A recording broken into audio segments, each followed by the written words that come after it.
I'm the answer to your every cry. So illusion for the way behind.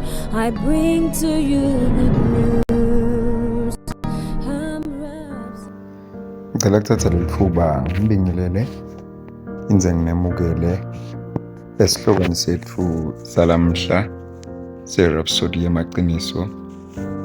I-Rhapsody yamaqiniso-ke ngiyo incwadi yekukholwa yawonke amalanga lesiyibhalelwa phindze siyiphiwe ngumfundisi lomkhulu umfundisi Chris Oyakhilome DSC DD.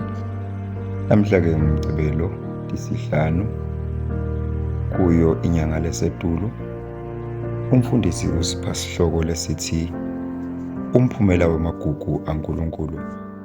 Umbhalo wekuvula siwutfola encwadzini ya Isaya sahloko se-54 livesi le-13 ufundzeka kanje: bonke bantfu bayawufundziswa nguSimakadze, inhlalakahle nekuthula kubantfwana bakho kuyawuba kukhulu.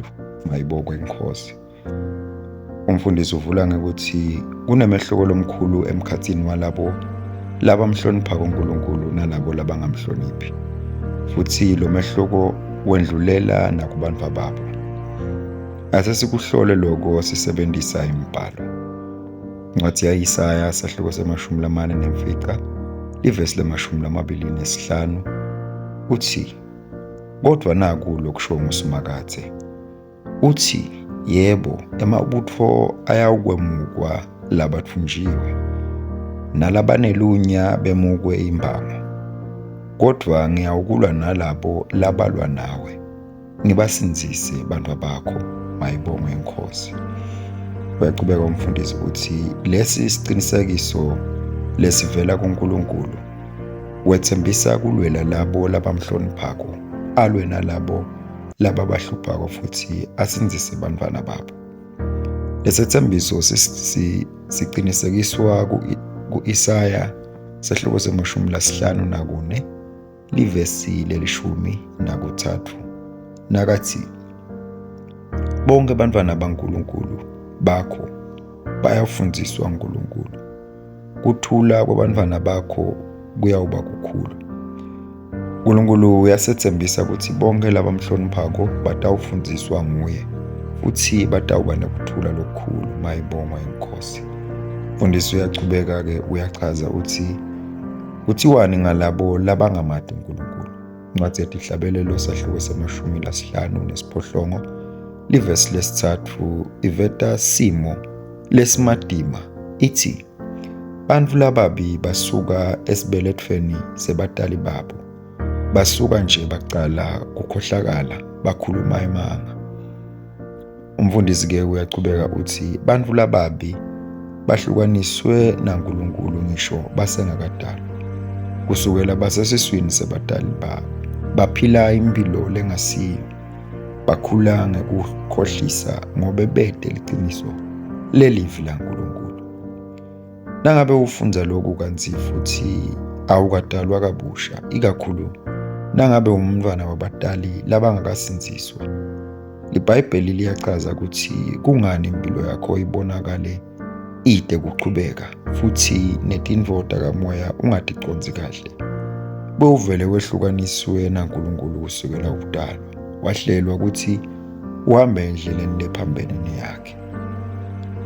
Lokhu akusiyo indvo longayishintsha ngemedamo yakho kuphela, udzinga umusa waNkulunkulu.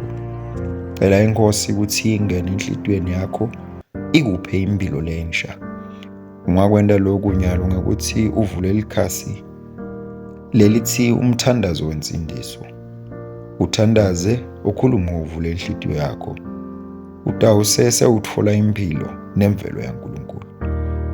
Umfundisi-ke uthi batali lasebavele bakholwa nguKristu, bantwana babo bathuthuka ngekwakamoya ngisho basesiswini. Umntwana lotelwe batali labagcwaliswe ngamoya utfole isibusiso samoya waNkulunkulu ngaphambi kwekuthi adalwe. Lokhu ngumehluko lomkhulu emkhatsini walabo labatalwa batali labangamaKristu nalabo labangasibo. Mayibongwe Nkosi.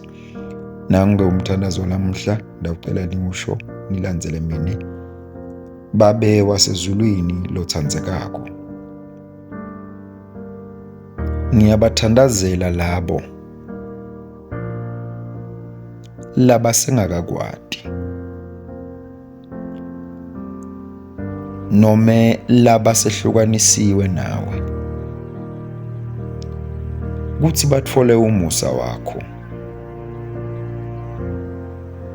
futhi bangene ekukhanyeni kwenkululeko yakho lenenkadimulo, futhi bahambe eqinisweni. Ngiyabonga ngekubusiswa ngumoya wakho kanye nekuphila lokusha lokuniketa bonke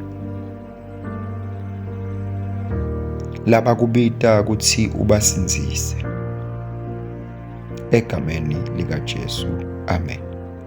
Nawuqhubeka nesifundvo lamhla, ufundza incwadzi yeTakha, sahluko se-22 ivesi lesi-6, incwadzi yemisebenti yabapostoli, sahluko se-2 livesi le-37, kanye nencwadzi yaTimothi wesibili, sahluko se-3 livesi le-15. Ligama leNkosi malibongwe. Ngiyethemba ukuthi nibusisekile sisafundza kanye irhapsodi yemaciniso yalamhla. Inkosi inibusise, nibe nelilanga lelihle. Amen.